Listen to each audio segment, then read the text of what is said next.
네, 아마 많이들 알고 있는 이야기라고 생각을 합니다. 한 인류학자가 아프리카에 가서 이 어린 아이들에게 한 가지 실험을 했습니다.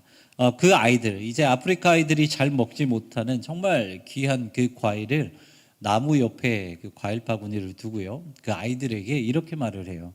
너희가 지금 거기에서 달리기를 하고 열심히 달려서 내가 있는 이곳까지 1등을 한 그 어린이에게는 이렇게 귀한 과일을 다 주겠다. 그러니까 한번 열심히 달려봐 하면서 실험을 했습니다. 그래서 준비 시작 하면서 달리기를 시작했죠. 그런데 참 의외의 반응이었어요. 정말 먹어보지도 못한 이 귀한 과일을 먹기 위해서 열심히 달려서 1등을 하려고 노력한 것이 아니라 모두 다 손을 잡고 한 걸음 한 걸음 결승선까지 걸어왔다는 것입니다. 그리고 모두가 다 1등으로 결승선을 통과했을 때 이 인류학자는 너무 궁금했어요. 너희가 열심히 달려서 1등을 하면 이 과일 바구니가 그 1등에게 다 돌아갈 텐데 너희는 왜 이렇게 했냐라고 했을 때 그 아이들이 하나같이 이렇게 말을 했습니다. 우분투, 우리가 있기에 내가 있습니다. 여러분, 이 아이들이 어떻게 하나가 될 수 있었습니까? 하나가 될 수 있는 방법은요, 다른 것이 아니라 그들은 서로의 손을 붙잡았기 때문입니다. 하나 둘 구령을 맞춘 것도 아니고요. 그리고 서로가 서로의 눈치를 보면서 신호를 딱 줬을 때 동시에 같이 달려간 것도 아닙니다. 그죠? 내 옆에 있는 사람의 손을 잡았기 때문에, 그 손을 통하여 마음이 연결되었기 때문에 그들은 동일하게 똑같이 1등이 되었던 것이죠. 여러분, 우리가 살아가는 이 세상은 어떻습니까? 이 우분투를 외쳤던 이 아프리카의 소년들처럼, 이 어린아이들처럼 하나가 되었을까요? 그것은 아니라고 생각을 합니다.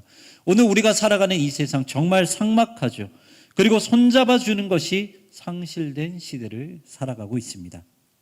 우리가 코로나가 유행일 때 격리되어서 정말 가족끼리만 살고 개인들만 이렇게 사는 그런 문화를 살았죠.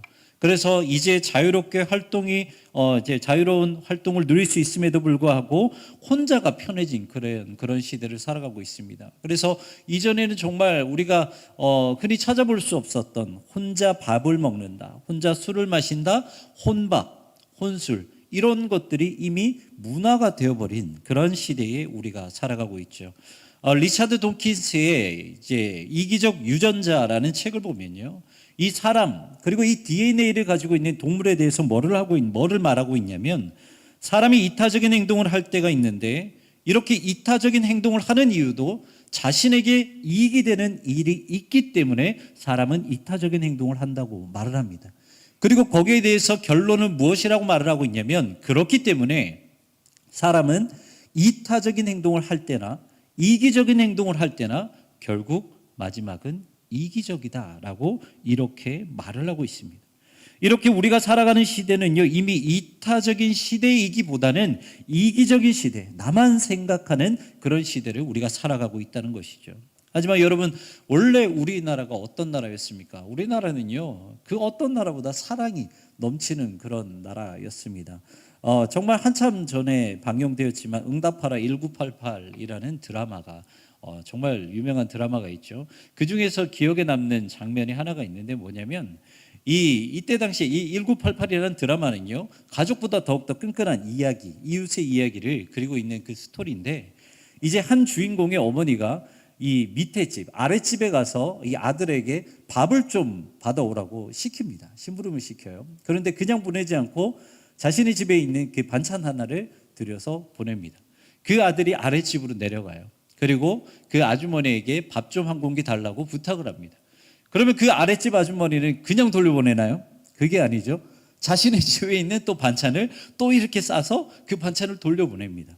그리고 나서 이 자신의 집에 가는 그 길에 또 다른 이웃에 있는 자신 친구를 만납니다. 근데 그 친구의 그 손에는 또 뭐가 있나요? 또 다른 반찬이 있어요. 그래서 서로 만난 김에 그 반찬을 주고받습니다. 그런데 그 드라마에 그것을 보여주면서 계속해서 이 집 저 집 다니면서 심부름하면서 서로의 반찬을 주고 나누는 이 장면을 본 적이 있습니다. 여러분, 원래 우리나라가 이렇게 사랑이 많고 따뜻했던 나라예요. 하지만 요즘에는 어떤 뉴스가 종종 등장합니까?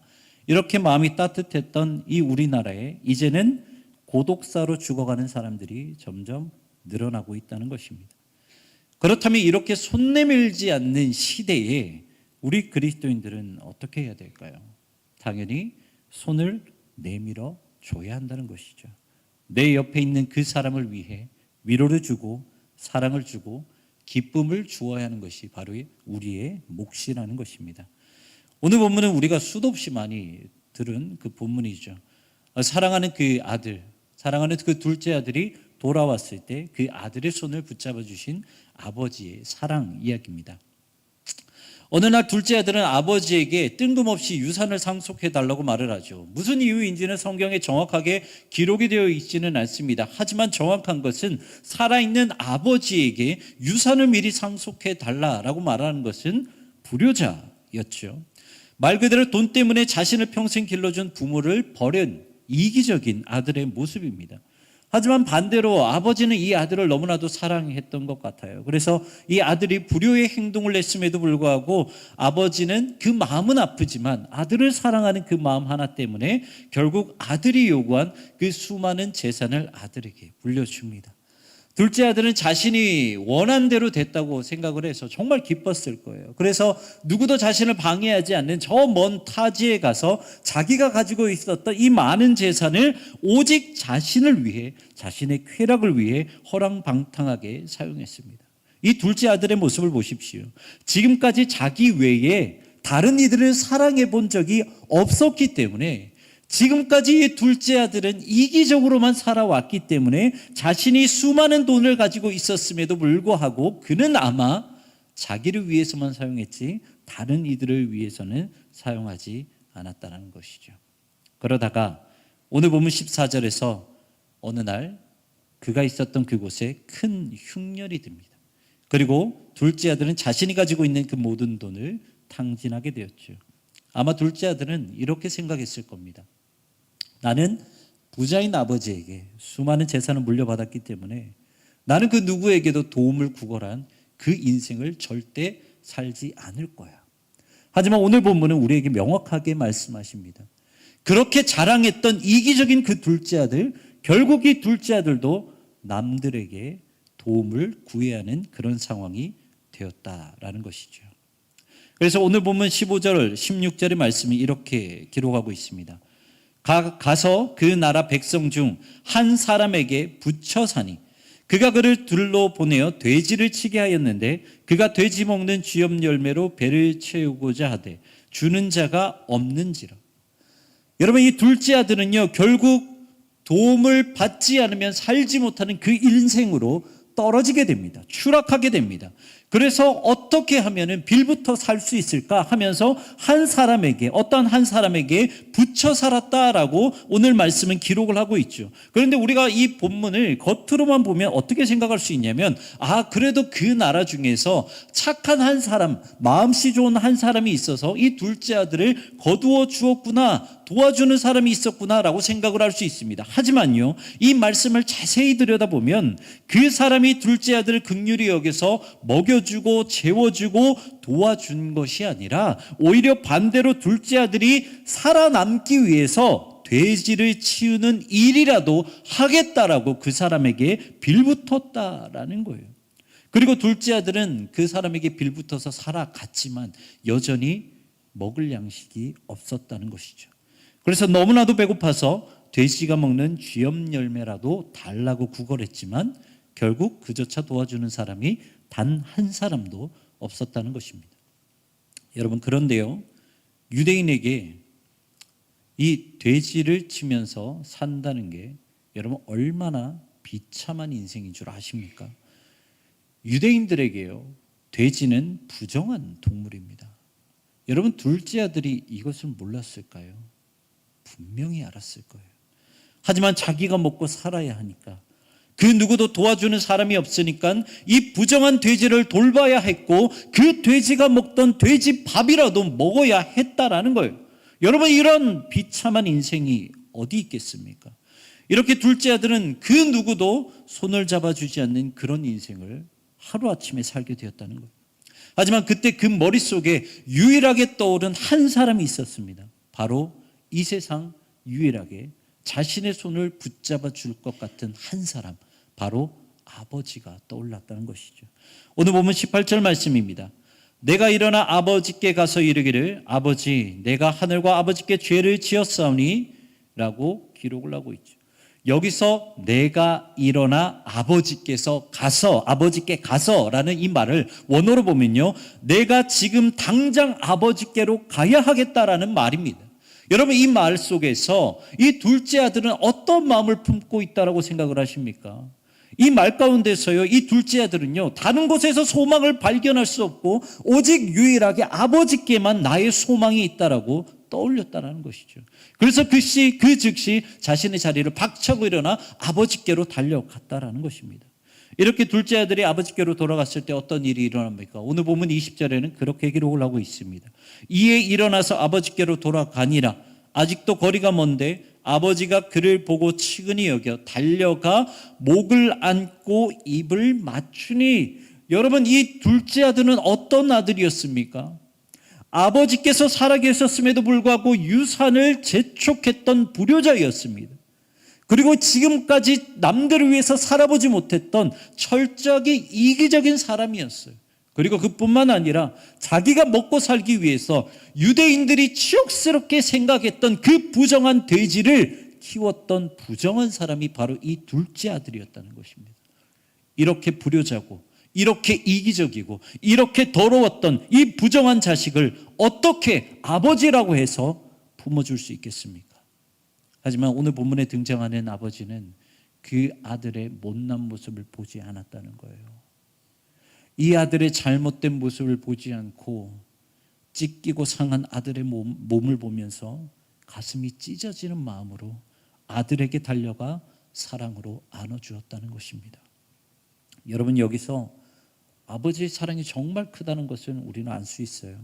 오늘 본문을 보면요, 아들에게 달려가 그 아들에게 입을 맞추었다라고 기록을 하고 있습니다. 여러분, 유대인들은요 달리지 않아요. 그리고 특히 나이가 든 분들은 더더욱 달리지 않습니다. 오히려 달리는 것을 금지시켰어요. 왜냐하면 유대인들은 이 발바닥을 보이는 것을 수치로 여겼기 때문이에요. 그런데 오늘 본문에는 뭐라고 되어 있습니까? 아들을 보자마자 달렸다라고요. 그 나이 많으신 노년의 아버지가 금지되었음에도 불구하고 수치된 행동임에도 불구하고 아들에게 달려갔다는 거예요. 그리고 아버지는 아들에게 입을 맞췄다라고 기록하고 있는데요, 이거는 그냥 단순히 인사치레로 입을 한 번 맞추는 것이 아니라 정말 사랑하는 사람을 다시 만났을 때 기분이 너무 좋아서 여러 번 입을 맞추는 것을 말을 합니다. 여러분, 돼지 냄새가 진동할 거예요. 그리고 아들이 입은 옷은 너무나도 더러울 거예요. 그리고 부정한 자와 입 맞추면은, 부정한 자와 접촉하면 아버지께서도 그 즉시 부정한 사람이 될 거예요. 하지만 아버지에게는요, 그것 하나도 아무것도 중요하지 않았다라는 것이죠. 자신의 체면, 다른 사람의 시선, 이런 것들이 전혀 중요하지 않았다라는 거예요. 이 아버지의 눈에는 오직 자신이 사랑하는 아들밖에 보이지 않았다는 겁니다. 여러분, 이것이요 우리 그리스도인의 정체성입니다. 둘째 아들을 보면 어떻습니까? 살아있는 아버지에게 유산을 달라고 한 것도 모자라서 허랑방탕하게 재산을 그냥 낭비했어요. 우리의 눈으로 보면은 어떻습니까? 속이 시원하죠. 저렇게 당해도 괜찮아. 이제 드디어 벌을 받았는데 얘는 좀 고생해야 돼. 우리는 이렇게 생각할 수 있었어요. 하지만 아버지는 어땠습니까? 아무것도 따지지 않으시죠. 그 사람이 이기적이든 부정한 사람이든 다른 사람의 시선을 따지지 않고 그 사랑하는 아들의 손을 붙잡아 주었다는 것입니다. 얼마 전에 이 집에서 책을 보다가 이 책 안에 원래라는 그 단어에 이제 꽂히게 되었어요. 이 신앙 서적을 읽는 게 아니라 일반 서적을 읽는데 유난히 이 단어에 좀 이렇게 눈이 확 들어오더라고요. 여러분, 이제 왜 이 원래라는 단어가 이렇게 눈에 확 들어왔냐면, 여러분, 우리는요 원래를 정말 많이 따지는 것 같아요. 이 사람은 원래 이런 사람이야. 이 사람은 원래 이러한 행동을 했던 사람이고, 이 사람은 원래 이런 과정에서 태어났던 사람이에요. 우리가 이렇게 판단하면서 선입견을 가져버리죠. 그리고 그 사람에게 여러 가지를 따지면서 아예 그 사람과 나 사이에 선을 그어버립니다. 그런데 여러분, 주님은 이 땅 가운데 오셔가지고 원래라는 것을 따졌습니까? 단 한순간도 그 원래의 모습을 따지신 적이 없어요. 주님이 이 땅에서 만약에 이 우리의 원래의 모습을 따졌다면은 이 자리에 우리는 없을 뿐더러 구원받은 영혼은 이 땅 가운데 단 한 명도 없었을 겁니다. 예수님은 우리의 모습 있는 그대로를 받아들이셨고 우리의 모습을 그대로 변화시켜 주셨다는 거예요. 고린도후서 5장 17절에 이렇게 말씀하고 있습니다. 그런즉 누구든지 그리스도 안에 있으면 새로운 피조물이라. 이전 것은 지나갔으니 보라 새 것이 되었도다. 아멘. 누구든지 그리스도 안에 있다면 이전 것, 그러니까 원래의 모습은 사라지고 그리스도를 통해서 새롭게 거듭난다라는 말씀을 고린도후서에서 말씀하고 있죠. 여러분, 우리는 이것 때문에 손을 내밀어야 하는 거예요. 우리 역시 죄인이지만 주님께서 우리에게 손을 내밀어 주셨기 때문에 우리가 거듭난 것처럼 아버지가 아들에게 손을 내밀었을 때 그 부정한 아들이 다시 한번 아버지의 아들로 변화되었던 것처럼 우리의 손길이 필요하다면 그 사람이 가족이 되었든 이웃이 되었든 그 어떤 사람이 되었든 그 사람의 원래의 모습과는 상관없이 손을 내밀어 주어야 된다는 것입니다. 그렇다면 우리가 어떻게 손을 내밀 수 있을까요? 사실 우리에게 피해가 오고 좀 불편하면 이 손을 내민다라는 것 자체가 조금 불편하죠. 힘들죠. 그렇다면 우리는 그럼에도 불구하고 어떻게 우리의 손을 내밀 수 있을까요? 먼저 누구에게 손을 내밀기 전에 우리가 많이 경험해야 될 것은 우리의 손을 잡아주신 그 주님의 그 손길을 많이 경험해야 된다는 것입니다. 여러분, 이 자리에 나오신 이유가 무엇입니까? 물론 우리가 가장 큰 이유는 하나님께 경배와 찬양과 예배를 드리기 위해 이 자리 가운데 나왔죠. 하지만 한 가지 이유가 더 있을 것입니다. 여러분들의 그 삶 때문에, 여러분들의 기도 제목 때문에, 여러분들이 걱정하고 여러분들이 어려워하고 있는 것 때문에 이 자리에 나오셨을 거예요. 무슨 말이냐면 우리 역시 누군가가 내 손을 잡아주길 바란다라는 것이죠. 여러분, 한국 사회를 살아가는 것이 얼마나 힘듭니까? 금리가 좀처럼 떨어지지 않아서 여전히 대출은 부담이 가죠. 물가는 계속해서 올라가니까 뭐 하나 사기가 무섭죠. 일하고 성과 내는 것만으로도 벅찬데 사람까지 상대해야 되니까 스트레스를 얼마나 많이 받습니까? 그리고 거기에 건강 문제, 자식 문제, 가족 문제, 수많은 어려움들 때문에 우리는 그냥 하루하루 살아가는 것이 너무나도 힘들어요. 그래서 우리도 누군가가 내 손을 붙잡아줬으면 좋겠다라는 그 마음을 가지고 손을 내밀고 있다는 것이죠. 그리고 그때마다 우리의 작지만 우리의 한숨마저도 기억하시고 우리의 손을 붙잡아 주신 분이 있습니다. 그분이 누구십니까? 바로 우리 주님이라는 것이죠. 여러분, 사랑은요, 사랑을 받은 사람만이 사랑을 해줄 수 있는 것입니다. 그래서 주변에 사랑을 많이 베푸는 사람들을 보면 거의 대부분 부모님이나 가족에게 사랑을 많이 받았을 확률이 커요. 우리도 마찬가지예요. 우리가 손을 내밀기 위해서는요, 우리가 먼저 주님께 사랑받는 그 경험이 많아야 한다는 것입니다. 그래서 설교 서두에 말씀드린 것처럼 아프리카 아이들이 서로 손을 잡고 하나가 된 것처럼 우리 역시나 주님의 손을 잡고 그 나머지 한 손을 가지고 다른 이의 손을 붙잡아 줘야 한다는 것이죠. 물론 여기서요, 우리가 이렇게 생각할 수 있어요. 하나님이 각자에게 주신 달란트가 있는데 제 성격으로는 이런 거 감당하기 힘듭니다. 저 혼자 그냥 살아가기도 힘들어요. 이렇게 말할 수 있어요. 하지만 우리가 여기에서 반드시 기억해야 되는 것은요, 하나님이 우리에게 주신 달란트의 모습은 각자 다르지만 하나님께서는 우리에게 동일한 목적으로 우리를 부르셨다라는 것입니다. 필립 샤프라는 그 사람이 교회사 전집이라는 한 10권 정도의 전집을 썼는데요. 그 책을 보면요, 초대교회 시대에 성령의 임재가 일어나고 난 뒤에 그 기독교 그리스도인들이 어떠한 삶을 살았는지를 잘 기록해 주는 부분이 있는데, 초대교회 성도들은요, 먼저 성령의 강력한 임재를 누리고 나서 그들의 삶에서 먼저 변화되었다라고 기록을 하고 있습니다.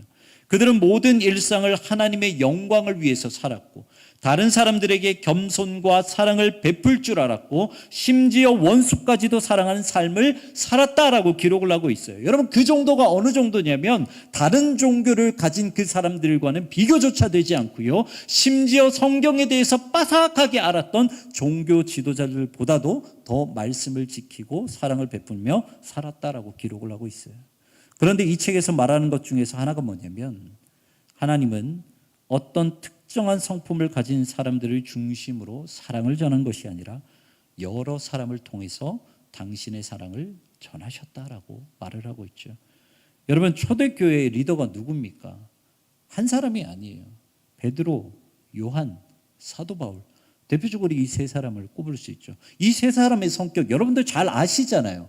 여러분, 베드로는 어떤 성격이에요? 성격이 불같아요. 화통해요. 그리고 요한은 어떻습니까? 반대로 소심하지만 사랑이 엄청 넘치는 사람이죠. 그래서 사도 바울은 어떤 사람입니까? 지식과 열정이 뛰어난 사람이에요. 어떻게 보면 이 세 사람 다 다릅니다.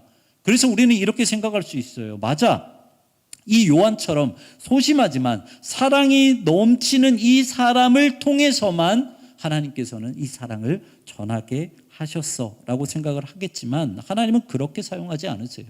베드로는 베드로대로, 요한은 요한대로, 바울은 바울대로, 여러분은 여러분들의 모습대로 하나님께서 사랑을 전하게 하신다라는 것입니다. 그것이 우리가 이 땅에 부르심을 받은 목적이라는 거예요.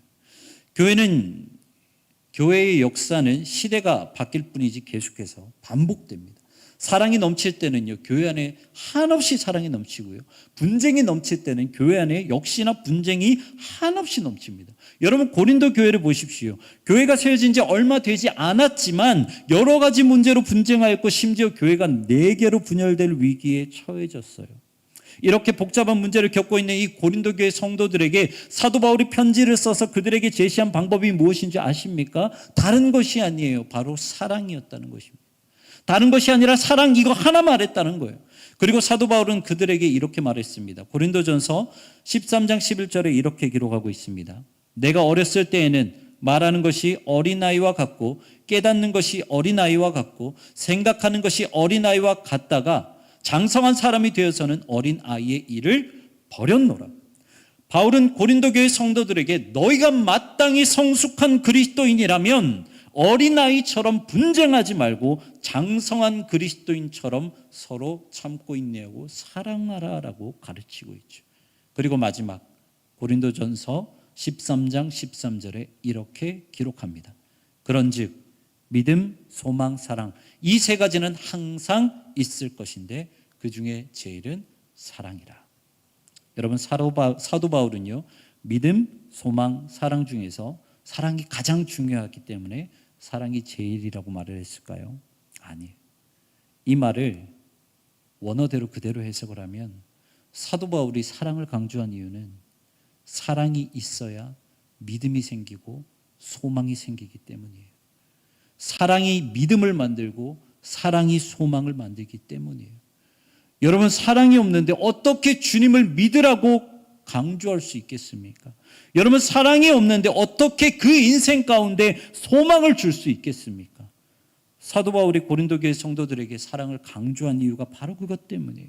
너희가 사랑이 없으면 너희는 교회뿐만 아니라 그 누구에게도 소망을 줄 수 없을 것이다.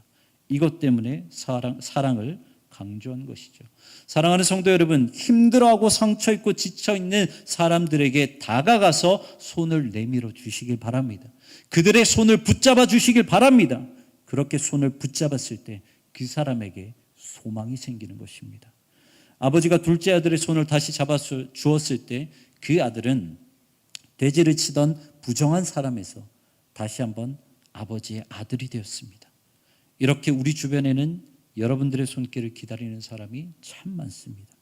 그들에게 다가가 손을 내밀어 주시고, 그래서 여러분의 사랑으로 인해 그들의 인생에 소망이 생기고 또 주님을 구주로 믿는 그 믿음이 생기기를 주님의 이름으로 축원합니다.